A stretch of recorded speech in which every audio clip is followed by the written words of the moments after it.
On this episode, we talk about landing pages, Nintendo, and shitty social media experts. Ooh.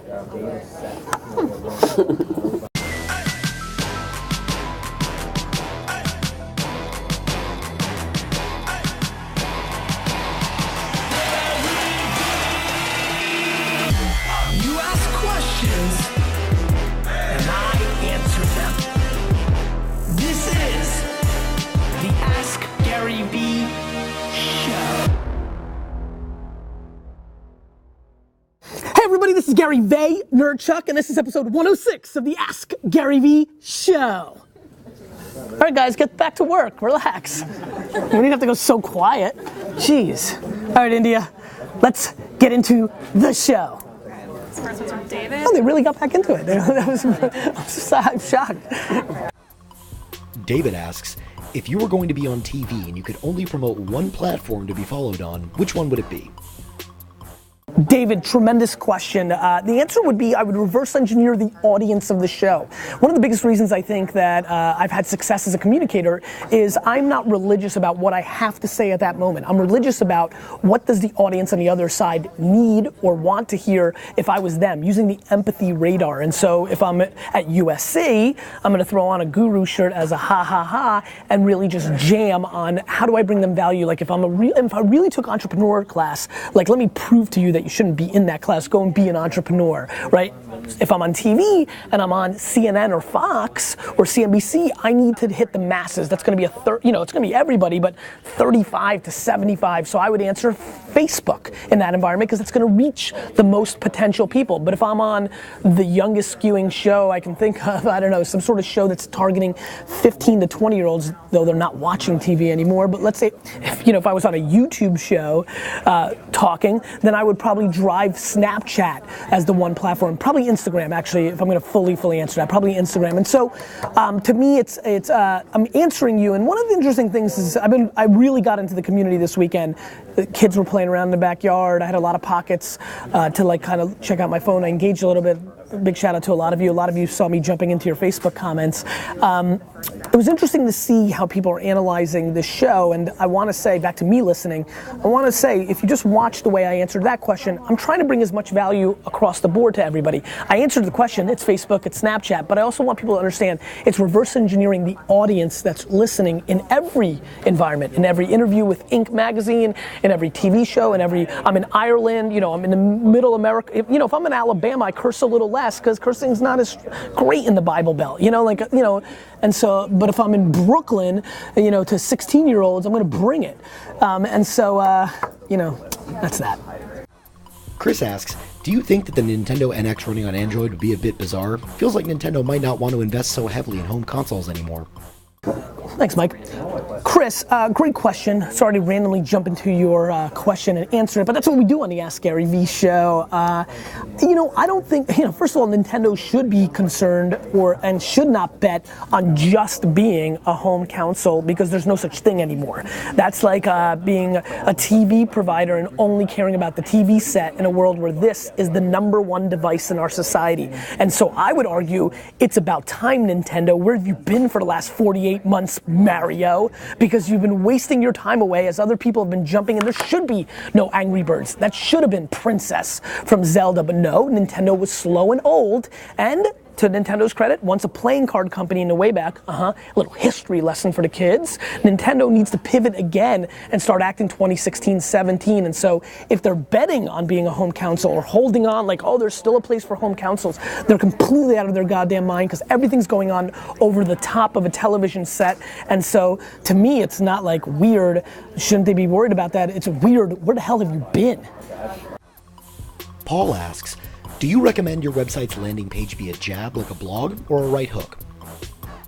Paul, you're welcome for all I do. The answer to your question is, I think it depends on what your business is doing. And so to me, if you're selling something, you need to have some level of right hook because you just have such infinite amounts of time when people land.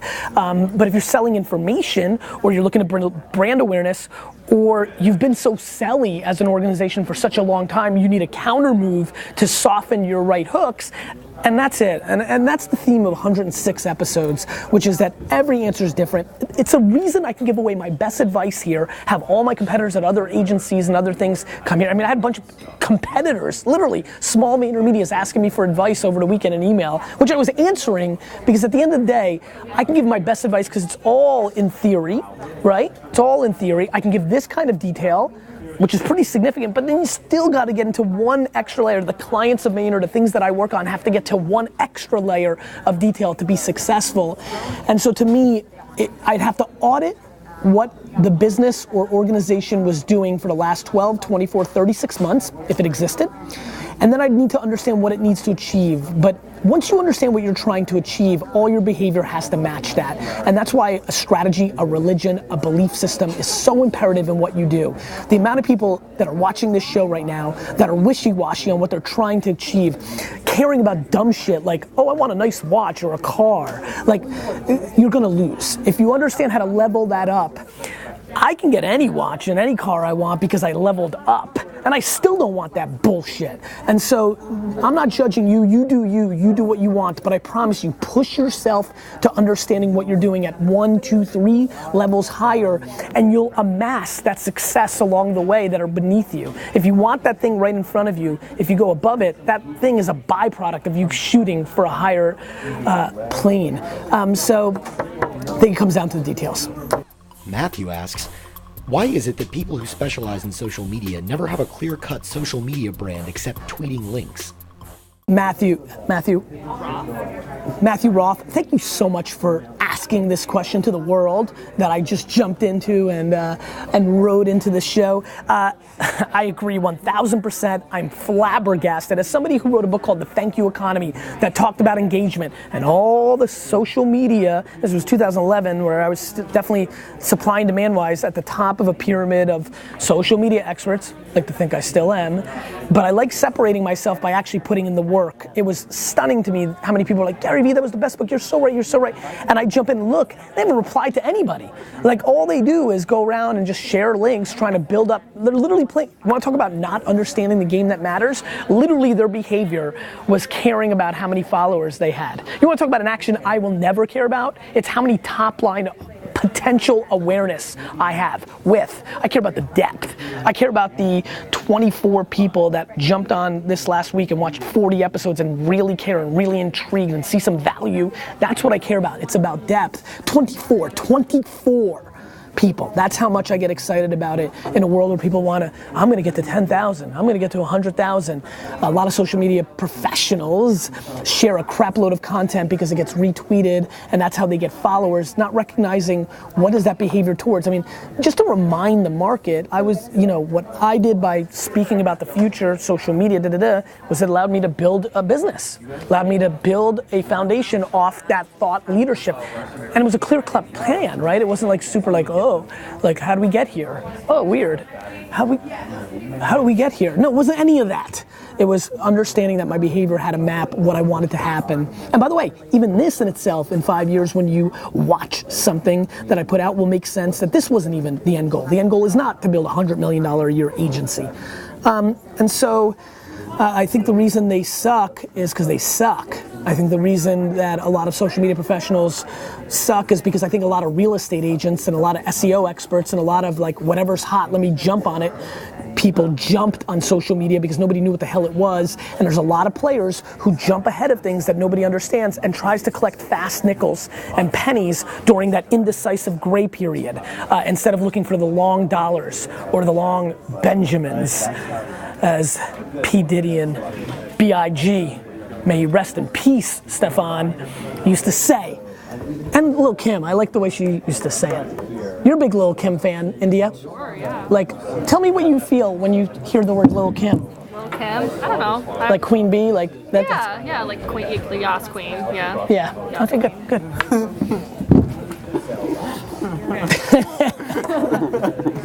I'm more Lisa Left Eye girl. Oh, Left Eye. Yeah. Doc has been on the show, but this. Doc Sheldon? I was giving my left, that was my little, that was a little left eye.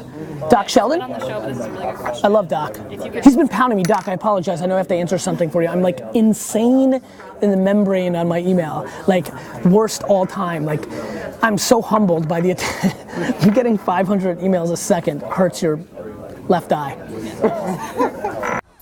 Doc Sheldon asks, if you could instantly trade one of your weaknesses for one of your strengths, which two would you trade? This is one of the great questions ever. This is really good. I'm scared to screw this up, which is probably why I'm giving it some thought. So D-Rock, Stefan, find some Jeopardy-like music that doesn't get me sued as I ponder this and talk this out. A strength into a weakness. What am I really strong at that I don't think is so needed? God, I love myself so much that I don't want to change anything. This is why I'm struggling with this. This talks about the level of happiness I have. What's a weakness that I care? God, I really... So first and foremost, the answer to the question is, there's no absolute here. This is more like 80-20, where maybe I would switch it from an 80-20 to a 20-80. That's one of the first reactions I have. There's no strength I want to give up so fast.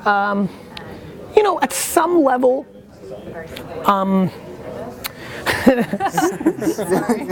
yeah, like, you know, I'm a little combative in meetings at times with clients where I love competition so much.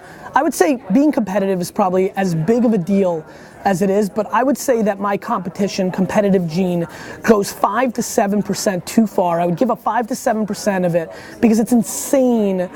Like, you know, like you guys know how I play basketball. Like I really am mad. Like I want to hurt people. Like I want to hurt people's feelings in meetings. I'm gonna kill. Let's go, Harry. I'm gonna kill somebody for that. Let's go, Harry. Let's go, Harry.